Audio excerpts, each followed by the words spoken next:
ಮೈಸೂರು ಬಗ್ಗೆ ಒಂದಷ್ಟು ಅಸಮಾಧಾನ ವ್ಯಕ್ತಪಡಿಸ್ತಾ ಇದ್ದೀರಿ ಬಗ್ಗೆ. ಹೌದು, ಅಲ್ಲ ಮೈ ಶುಗರ್ ಬಗ್ಗೆ ಹಿಂದೆ ಭ್ರಷ್ಟಾಚಾರ ಆಗಿದೆ ಅನ್ನೋದು ನೋನ್ ಫ್ಯಾಕ್ಟು, ಅದರಲ್ಲಿ ಎರಡನೇ ಮಾತಿಲ್ಲ, ಎಲ್ರಿಗೂ ಗೊತ್ತಿರೋ ವಿಚಾರ ಅದು.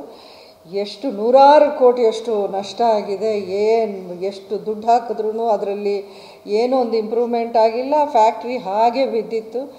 ನಾನು MP ಆದಮೇಲೆ ಫಸ್ಟು ನಾನು ಯಡಿಯೂರಪ್ಪನವರು CM ಆದ ಕೂಡಲೇ ಫಸ್ಟ್ ಮೀಟಿಂಗ್ ಡೆಲ್ಲಿಯಲ್ಲಿ ಅವ್ರು ಮಾಡಿದ್ರು. ಆಗಲಿಂದ ಒಂದು 2 ವರ್ಷ ಒಂದು 10 ಮೀಟಿಂಗ್ಸ್ ನಾವು ಮಾಡಿ ಇದನ್ನು ಮಾಡಲೇಬೇಕು.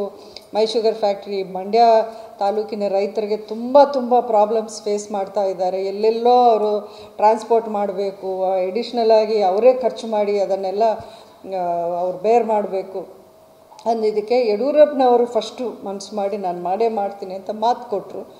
ಅದಾದಮೇಲೆ ಬಸವರಾಜ ಬೊಮ್ಮಾಯಿ ಅವರು ಚೀಫ್ ಮಿನಿಸ್ಟರ್ ಆದಾಗ ಅವರು 50 ಕೋಟಿ ಇದಕ್ಕೆ ಕೊಟ್ಟು ಇದನ್ನು ಪುನಃಚಾಲನೆ ಮಾಡೋಣ ಅಂತ ಮಾಡಿದ್ರು.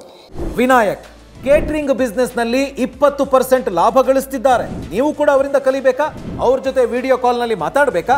ಈಗಲೇ ಫ್ರೀಡಮ್ ಆ್ಯಪ್ ಡೌನ್ಲೋಡ್ ಮಾಡಿ. ಈ ಸರ್ಕಾರ ಬಂದ ಮೇಲೂ 100 ಕೋಟಿ ಅಷ್ಟೇನೋ 50 ಕೋಟಿ ಕೊಟ್ಟರು. ಇದೆಲ್ಲ ಆದಮೇಲೆ ನೀವು ಇನ್ನೂ ಅಲ್ಲಿ ಸರಿಯಾಗಿ ಏನೂ ಆಗ್ತಿಲ್ಲ, ಏನೂ ಇಂಪ್ರೂವ್ಮೆಂಟ್ ಇಲ್ಲ, ಕಬ್ಬು ಕ್ರಷಿಂಗ್ ಆಗ್ತಿಲ್ಲ.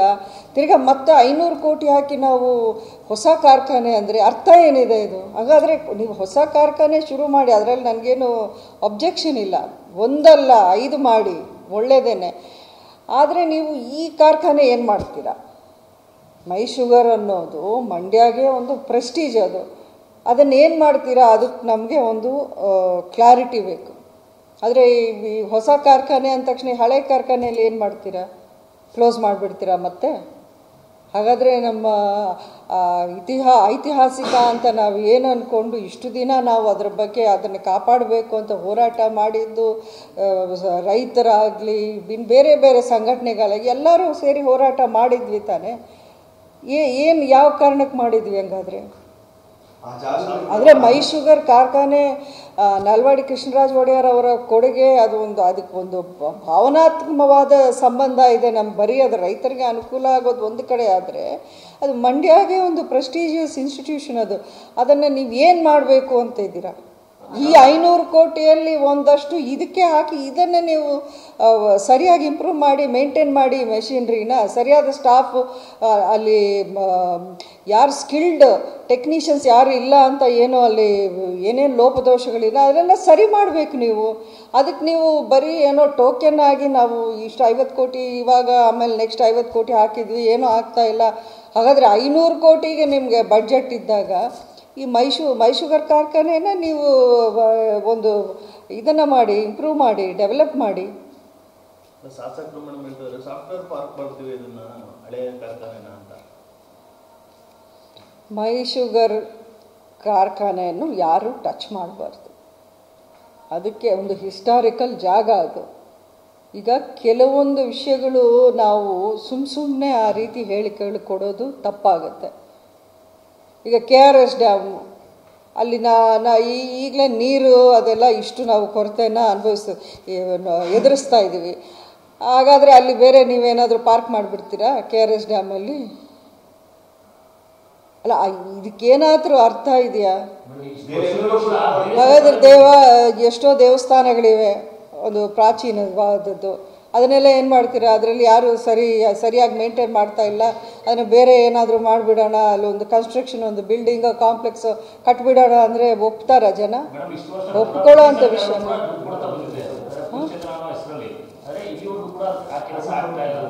ಯಾವುದು ಹೇಳಿ?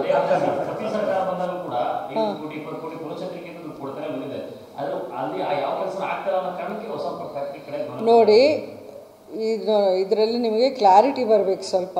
ನಾನು MP ಆದಾಗ 2 ಕಾರ್ಖಾನೆಗಳು ಮುಚ್ಚಿತ್ತು. ಯಾವುದು? ಪಾಂಡವಪುರದ್ದೊಂದು, ಮೈ ಶುಗರ್ದೊಂದು. ಈಗ ಪಾಂಡವಪುರದ್ದು ಅವರು ಎಲ್ಲ ಸರಿ ಮಾಡಿ ಈಗ ಸಕ್ಸಸ್ಫುಲ್ಲಾಗಿ ಅದನ್ನು ನಡೆಸ್ತಾ ಇದ್ದಾರೆ. ಅಲ್ಲಿ ರೈತರಿಗೆ ಅವರ ಕ್ರಷಿಂಗ್ ಆಗ್ತಾ ಇದೆ, ಅವರ ಪೇಮೆಂಟ್ಸ್ ಸರಿಯಾದ ಟೈಮ್ಗೆ ಹೋಗ್ತಾ ಇದೆ, ಎಲ್ಲ ಚೆನ್ನಾಗಿ ಆಗ್ತಾ ಇದೆ, ರೈತರು ನೆಮ್ಮದಿಯಿಂದ ಇದ್ದಾರೆ. ಯಾವ ಕಾರಣಕ್ಕೆ ಹೇಳಿ? ಅದನ್ನು ಒಬ್ರಿಗೆ ಕೊಟ್ಟು ಅವ್ರು ನಡೆಸ್ತಾ ಇದ್ದಾರೆ ಸಕ್ಸಸ್ಫುಲಿ.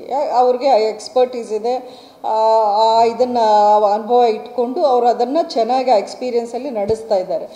ನಾನು ಇಲ್ಲಿ ಈ ಮೈ ಶುಗರ್ ಫ್ಯಾಕ್ಟ್ರಿ ವಿಷಯಕ್ಕೆ ಬಂದಾಗ ನಾವು ಹಲವಾರು ಮೀಟಿಂಗ್ಸಲ್ಲಿ ಯಡಿಯೂರಪ್ಪನವರು ಆವಾಗೊಂದು ಡೆಸಿಷನ್ ತಗೊಂಡು ಅವರಂದರು ONMಗೆ ಕೊಡೋಣ ಅಂದರು. ಆವಾಗ ಇಲ್ಲಿ ಒಂದಷ್ಟು ಸಂಘಟನೆಗಳು ಅದರ ವಿರುದ್ಧವಾಗಿ ಇದು ನಮ್ಮ ಐತಿಹಾಸಿಕ, ಇದು ನಮ್ಮ ಮಂಡ್ಯ ಜಿಲ್ಲೆಯ ಒಂದು ಸರ್ಕಾರಕ್ಕೆ ಅದನ್ನು ಉಳಿಸ್ಕೋಬೇಕು, ಇಲ್ಲಾಂದರೆ ಹಾಗಾಗತ್ತೆ ಹೀಗಾಗತ್ತೆ ಅಂತ ಏನೇನೋ ಒಂದು ಪ್ರತಿಭಟನೆಗಳು ಮಾಡಿದ್ರು. ಅದನ್ನು ನೋಡಿ ಅವ್ರು ಸ್ವಲ್ಪ ಹಿಂದೇಟು ಹಾಕಿ ಬೇಡ ಈ ಗೊಂದಲ ನಮ್ಗೆ ಯಾಕೆ, ನಾವು ಸರ್ಕಾರವೇ ಒಂದು ಎಕ್ಸ್ಪೆರಿಮೆಂಟಲ್ ಬೇಸಿಸಲ್ಲಿ 1-2 ವರ್ಷಕ್ಕೆ ನಾವು ನಡೆಸಿ ನೋಡ್ತೀವಿ. ನಾನು ಆಗಲೇ ಹೇಳಿದೆ, ನೀವು 2 ವರ್ಷಕ್ಕೆ 1 ವರ್ಷಕ್ಕೆ ನಡೆಸಿ ಮತ್ತೆ ಅದನ್ನು ಬೀಗ ಹಾಕಿದ್ರೆ ಪ್ರಯೋಜನ ಏನು ಬಂತು ನಮಗೆ? ಈ 50 ಕೋಟಿ ಹೋಯಿತು, ಮತ್ತು ಈಗ 100 ಕೋಟಿನೂ ಅಷ್ಟೇ, ಅದಕ್ಕೆ ಹಿಂದೆ ಒಂದು 400 ಕೋಟಿಯಷ್ಟು ಹೋಗಿದೆ. ಎಲ್ಲಿ ಹೋಗಿದೆ ಈ ದುಡ್ಡು ಹಾಗಾದರೆ? ಈಗ ಮತ್ತೆ ನೀವು ಹೊಸ ಕಾರ್ಖಾನೆ ಅಂದರೆ ಸೇಮ್ ಥಿಂಗ್ ಆಗಬಾರದು, ಆಗಲ್ಲ ಅಂತ ನೀವೇನೋ ಗ್ಯಾರಂಟಿ ಕೊಡ್ತೀರಾ? ಇದು ನೀವು ಭ್ರಷ್ಟಾಚಾರಕ್ಕೆ ಒಂದು ದಾರಿ ಮಾಡಿಕೊಡೋ ಅಂಥ ವಿಷಯ ಆಗುತ್ತೆ ಅಷ್ಟೇ.